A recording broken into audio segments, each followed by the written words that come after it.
Relationships are so essential for figuring out authenticity for yourself and for your teams and the organization. So I want to dig into some tangible things we can do to be more authentic, or maybe understand authenticity that's around. Yeah. You've given great examples of therapy is a great one for ourselves, tools to learn each other. I'm now hearing, if you want to really understand authenticity in your organization, curiosity might be a Curiosity really for key way of sure. figuring that out. How can that show up? Perfect example in your story there is, can we sit down and talk about what you're going through? But you have to Yeah, lay the groundwork for that you too. do. You do. I mean, one of the tools that I love, and it's a super simple tool, and I think it's actually a team building tool. And again, I mean, anybody can Google this. It's called a lifeline exercise, right? And you literally say to people, come into this meeting that doesn't have to be pretty, but draw a timeline of your life and what the high points of your life were and the low points of your life, and explain them to us. It's like an icebreaker. It's like a way of getting to know somebody. I think that's a great tool of just, again, stoking curiosity, because all of a sudden you find out that somebody was like a college Division I track and field champion that you never knew, or they're one of 10 kids, something about them, like you start to learn their uniqueness.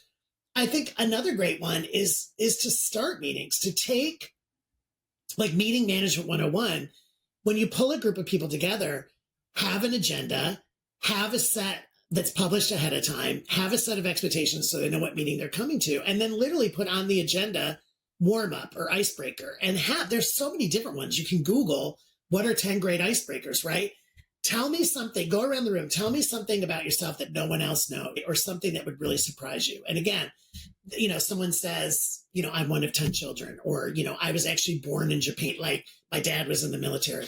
It doesn't have to be soul wrenching, right? It can be, my first job was in an auto mechanic shop, right? But it creates that humanism again, right? Where it makes everybody in that room slightly more human and slightly more accessible to each other. And they're not just bluntly widgets performing a job in a company. They're humans coming together to work.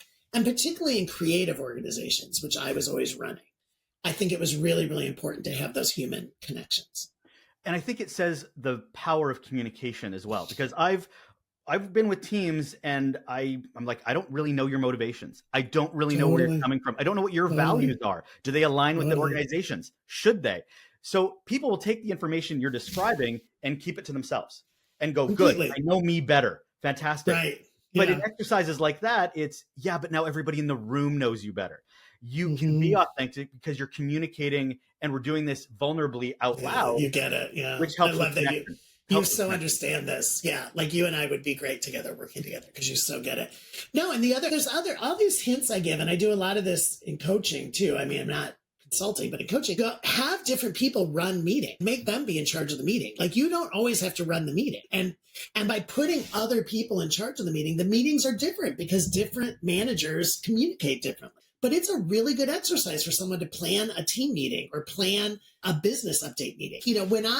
When I was in an office environment with a team, we definitely had a meeting cadence. We definitely, we had team meetings every week at the same time, and I would change who was in charge of it.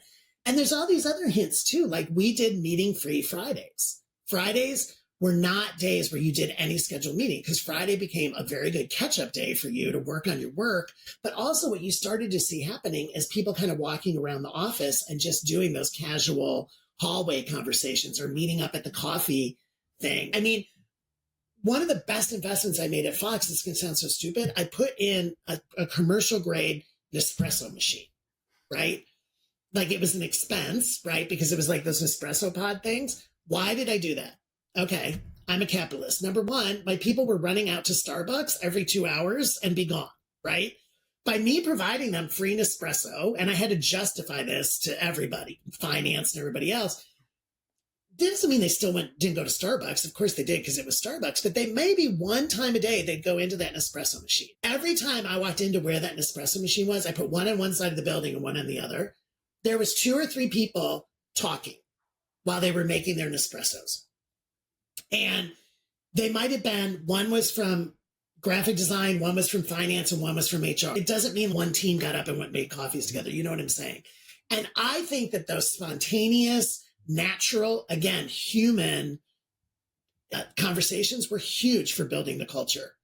What are you doing this weekend? Oh, you're going to the Madonna concert? Oh, your kid has a soccer tournament? Like, and sometimes I'd walk in to make my espresso or get a juice or whatever, and I would just join in, just observe, just listen.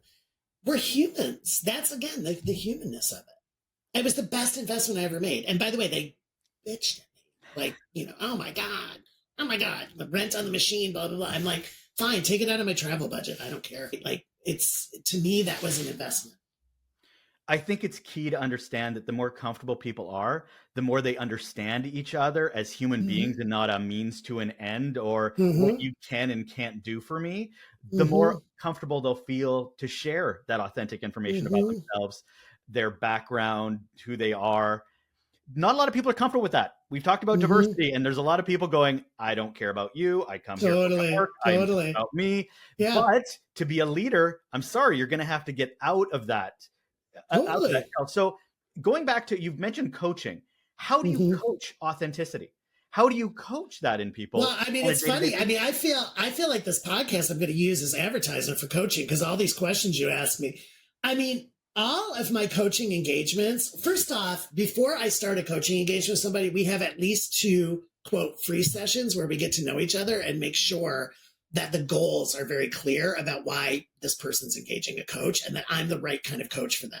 Because there's many different kinds of coaches. I am a very EQ coach, right? And so if you're not going to be comfortable with doing a lifeline exercise or a personality assessment, I can refer you to other kinds of coaches who are more IQ coaches, but I'm more EQ. So very similar to what we said. When I start with a new client, I have them do the lifeline exercise and I have them do a personality assessment. And if they've had one recently, I'll say, well, just send me the one you had, because I'm trying to understand, again, the context. And in the first couple of sessions, it's like getting to know you. And I'm asking them questions that are bringing up things from their past, not necessarily dredging up things from their past, but what's the largest team you've ever managed? Tell me the time where you felt the most happy at work. Tell me the time you felt the most stressed at work. Those are the kind of questions a coach asks to get them talking so that you really understand what makes them motivate. And that's where a good coaching relationship, I require a 4-month minimum, because it's not solved. Like, you can't have one coaching session and be like, okay, that's it. To me, it's weekly sessions for 3, 4, 5 months where that relationship grows. And to be an effective coach, you have to be an incredible active listener and you have to be an incredible question asker, because the rule is, the client should be talking 70 to 80% of the time. They should be talking, because then you're hearing things and then you're like, oh, I'm going to ask a question about that, or I'm going to note that. And for me personally, I like one-on-one coaching and I like group coaching, but I purposely don't take on a huge coaching roster because I want to have really quality relationships with my clients. If you had one action somebody could do tomorrow to be either a more authentic leader or to bring it to their team, where would you say they should start? Well, I think you've hit on it so much. It's spend some time looking in the mirror, figuratively or literally, and get in touch with yourself and your self-awareness. What makes you tick? What do you like? What do you not like? What do you want to change about yourself? Because listen, there's all things we want to be better at. Like, none of us, I mean, we're never perfect.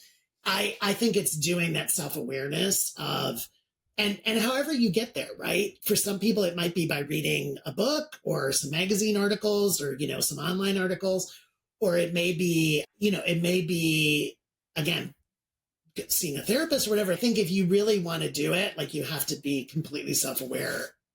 And self-aware means knowing what you're good at, what you're not good at, what you like and what you don't like, and owning that and accepting yourself unconditionally. There are things that I'm not good. Like, I'll just use you a great example.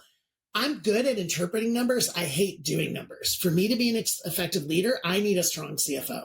Like, I need an incredible CFO that I can trust implicitly, because I'm happy reading reports. But if you ask me to do a ledger or a P&L statement or a 3-year or 5-year plan, my head will pop off. That's not, I can do it. I don't like to. I know I need a strong CFO or a strong head of finance on my team. that I trust. That's my self-awareness, so. Thanks so much for being authentic with us. God I damn, love I couldn't it. believe It's I such a said that. That was plus. just so cheesy. It was just such an easy grab. It was. It's there. It's the word is tattooed on my forehead at this point, I think. Thanks for sharing your insights and experience with us, Jim, today. Really appreciated the Oh my conversation. gosh, I appreciate you so much. Thank you for giving me the opportunity. That's Jim Fielding. He's an executive coach, professional speaker, and author. Please check out his book. It's called All Pride, No Ego, The Queer Executive's Journey on Living and Leading Authentically. Take care, Jim. Thank you so much. Have a great day. That's it. Yay! That was awesome.